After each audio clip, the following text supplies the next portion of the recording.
common situation that's going to come up for a lot of really high achieving people, high earning people who have had an awakening and recognized that God gave them certain gifts. He gave them certain passions. He gave them certain things that they care about and certain ways to express what they're good at. And the box that they're in, although they can find themselves successful by the standards of whatever the people who are creating that box have said, the box that they're in corporate America or whatever it might be is just not the right box for them. Maybe they have a desire to be more creative. Maybe they have a desire to make a bigger difference and be more impactful than they feel they're being in the current role that they're in. And this causes what a lot of people experience as inner conflict. And so it can really mess with your success mindset because you can feel like you're half in, half out in the job that you're in.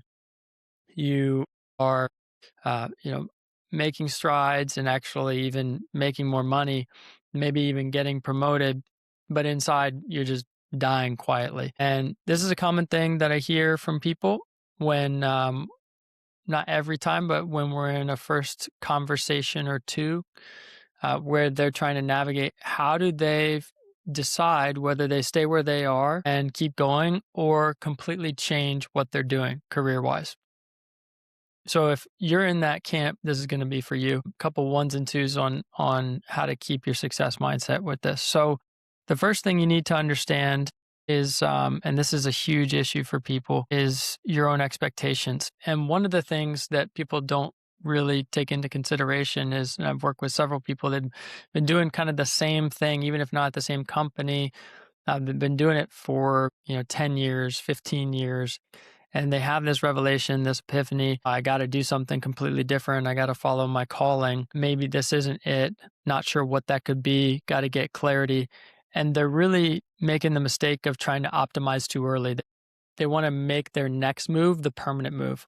It's got to be everything. It's got to fit all the boxes for them, check all the boxes and cover, it's making money and making a difference. And I feel like I'm aligned and I'm using my giftings and all of those things. And my message to you, if that's the case, one is impatience can kill opportunity, but two is recognizing how long you've been doing something. I mean, if you've been doing the same thing or the realm of the same things for the last 10 to 15 years, recognize it's going to take what I call a season of exploration. Write that down, a season of exploration for you to actually even know what's available to you outside of what you've been given, what you've been seeing every single day for the last decade or more. So you really got to right size your expectations by taking a step back and going, okay, if I were to step into a new thing, what does it look like to give myself a little bit of permission to have a season of exploration?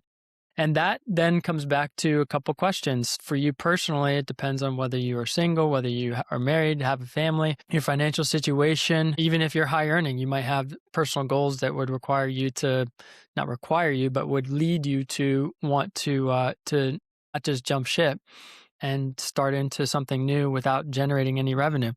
So you're really going to be making a big mindset adjustment based on your personal goals. So you're right sizing your expectations for your season of exploration, but then you're assessing your personal goals and kind of aligning yourself with that. Like, what are my personal goals? What is it that I really want to be accomplishing? And thinking about that, not just financially, but also lifestyle. And as the bigger picture comes in, following a calling. And by the way, you can have multiple callings. So a lot of people put a lot of pressure on their calling has to be career oriented.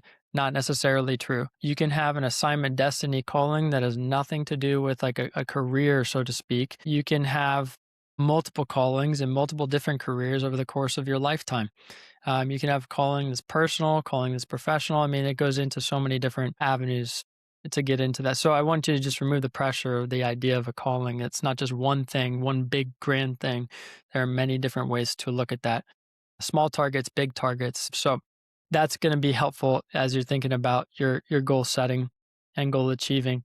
So you have your personal finances, your lifestyle goals. I was talking with somebody and they were, just as a practical example, a bit unsatisfied with what they were doing, even though they were getting promoted. And one of the things that they realized is, gosh, I have more that I can fulfill in my life. And one of the things that they wanted deeply was more flexibility to be with their family. And one of the things they also wanted was to grow their portfolio in real estate. Now, they're high level, in the field that they're in. And one of the first things that I talked with them about, I said, well, would you be more satisfied if you made more money? They were like, yeah, actually. I said, well, when was the last time you talked with somebody to see how much other people like you are making? Hadn't. Long story short, within 3-4 months, they realized, well, not even that. Within a month or a couple weeks, they realized, wait a second, I could be making probably 50K more. And have a lot more flexibility to achieve some of the personal goals that I have, as well as intellectually be a little bit more stimulated and maybe even kind of transition later on into other things. So just thinking about it and being flexible in terms of your opportunities is very important, especially when it comes to this topic, because a lot of times people get myopic. They get very, very much focused with blinders on in terms of what their opportunities could be in life. And they think it has to be one thing or another thing. Maybe it's because of something a pastor said or because of something a friend or a mentor said or a spouse said. And like I can tell you, clean the slate, start over and be open to possibility, because there's many ways, often more than one way, to achieve what you're looking for. So we've right-sized your expectations, season of expiration, talked about goal setting and aligning yourself with your personal goals, understanding, hey, if you got personal goals that are a little bit more focused on having, X amount of revenue coming in each month, X amount of income coming in each month, well, then maybe you have to think about what your season of expiration might look like differently. And that comes to my third thing, as we've kind of aligned your expectation around what calling could be. If you're going to go into that season of exploration, you really got 3 options. Okay. So number one is keep doing what you're doing. And that looks like just staying the course and saying, I'm going to set a personal financial goal in the current career path that I'm in. And once I hit that goal, then I'm going to hit eject and get some guidance and help to figure out what's next. That can be extremely difficult for a lot of people who I'm talking with, because they're just so highly aware that where they're at in their mind mentally, they're aware that where they're at kind of in what they're doing is just not aligned. And that has its course. Like, it runs its course pretty quickly when you realize this is not aligned for me. The culture and the language and the people that you're talking with on a daily basis, it can be pretty aggravating, because they might not see what you see, either in yourself or in possibility of life in the future. And maybe they're drinking Kool-Aid that you're not. And that can be pretty difficult to swallow day in and day out. So that can be hard for people to stay the course, but that's route A. Route B is the other extreme. You jump ship completely. I did this, and this is, again, just this is my personal experience with it, but I did this and I didn't have anything set up for me. I didn't have like a business that I had built and started and had money coming in. If anything, I was more lost and felt more purposeless than when I left what I was doing on Wall Street, just because I was like so blank slate and didn't have any guidance and was just trying to figure it out from scratch. And I say I didn't have any guidance, meaning I didn't have anybody that was like, had literally been through that journey exactly, kind of speaking into my life and saying, hey, okay, let me ask you some questions here. I've been through this experience. I've talked with other people through that experience. And so I had to really piecemeal it together. And it was pretty hard for me going from making a bunch of money to then not, and addressing my mindset around that to change how I think about progress. Because for me, progress was making money. And if I wasn't making money, then was I making progress? And that messed with my definition of success. And then obviously it doesn't help having personal hardship and difficulty and things that come into your life. For me, my dad died and some other things happening financially. So I would say that's another option that you can do. But if you jump ship and you jump into the ocean and you're kind of trying to build a ship while you're swimming, it's pretty difficult. And from experience, it can be pretty daunting for people. So then that leads you to option C, route C, which is a hybrid of kind of creating some income stability while putting yourself in a place for a season of exploration. And that tends to be where a lot of people find themselves in a sweet spot.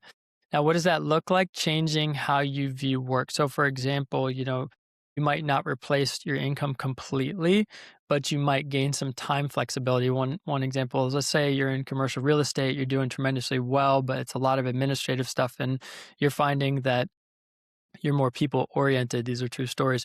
And so you realize, well, maybe I need to be involved in roles that are more people oriented. What that could look like going from where you are to where you could be in that season of exploration might be getting into some kind of ministry type setting where you're engaging with people directly, getting paid for it, working a bit more on the part-time side while you're continuing to explore. And that tends to be a really helpful place for people mentally, because you're not putting so much pressure on yourself from the income side, because you are replacing that income, but you're also gaining so much in having the time flexibility. So you're getting to explore and use your gifts and passions in terms of maybe aligning yourself more with being people oriented in an environment where that's already set up for you, where you can get paid for it and really make a difference. But then you're also giving yourself the time flexibility to explore and see what other types of things that you could be doing. And that's really important, because if you've been doing a lot of the same thing, like I said, for like a decade or more, trying to understand what you could be doing and figuring that out quickly, it's going to take some trial and error. And you might want a little bit of not just time, but practice doing different things. So that's a really simple way that I can break it down for you. It's maybe overly simplified, but people I've been working with over the years find that to be an incredibly helpful way of thinking about it. Now, there may be a reason for you to stay in Route A, what you're doing currently. Maybe there's like a bonus structure incentive where if you just kind of continue doing what you're doing, you end up getting paid nicely and it doesn't require a whole lot of extra work from you. And, it gives you maybe another 6 months to kind of consider the other things you would do in part-time. There's a lot of different nuances. It depends on your personal situation, your personal goals, and all of those things. But what I can say confidently is that if you are at a place in your life where you have a lot of unrest and in conflict because you can't keep doing what you're doing, you definitely need to make a change.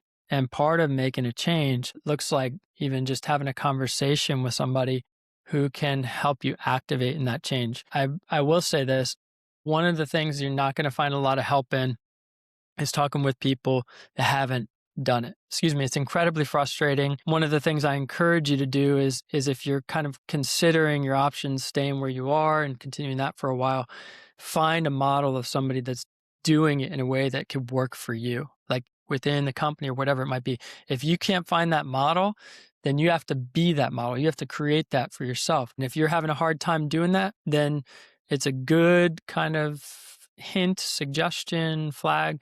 Maybe you need to talk with somebody else. Maybe you need to talk with somebody outside of that entire environment who can give you some guidance. And what I will confidently say is a lot of times people come to me and they have big mindset barriers and blocks because they're listening to a lot of the people that they're surrounded by on a daily basis. And those people are not necessarily thinking in ways that are aligned with what's actually a reality of possibility for your life and your future. They might be saying things like, well, this is the best kind of value that you can, value exchange that you can have out there. I mean, in terms of getting paid in corporate America or whatever it might be, you're not going to get paid more than this for this amount of value you're creating and the job that you're in. This is the best it's going to get. And, if that person is still doing what they're doing and they're pretty disgruntled about it, or you see that they have more potential that they haven't tapped into, even if they haven't acknowledged it, it's a really good indicator. Maybe I'm not talking with the right people. So it's very important for you to consider who you're talking with when you're trying to get that guidance. I will say a lot of people realize when we start having conversations, they start realizing, yeah, having more coffees with mentors who are kind of in the business, not helping me. Having coffees with pastors, helpful because I kind of get the heart piece, but there's so much more that I need to be addressing and assessing and navigating. And what I want to encourage you with as far as your success mindset in this is just taking a step back and recognizing this is going to require a lot of things. Now, one of those ingredients is time and the other is practice. And so when I say practice, there's going to be a lot of things you're going to have to practice, not just practice having hard conversations with people that maybe you work with, practice setting better boundaries in the work that you're already doing so that you can give yourself more time flexibility without even changing a thing in terms of your job, actual job, day-to-day basis. It might require practice as you think about some of the opportunities that you could have out in the world, like going and talking with people about what those opportunities could be and being open to the fact that it might not work. The first 5 conversations might not lead to anything, but again, it's practice. And it's going to require a lot of practice in terms of your efforts in getting to where you want to be in that season of exploration, choosing whether it's route A, B, or C.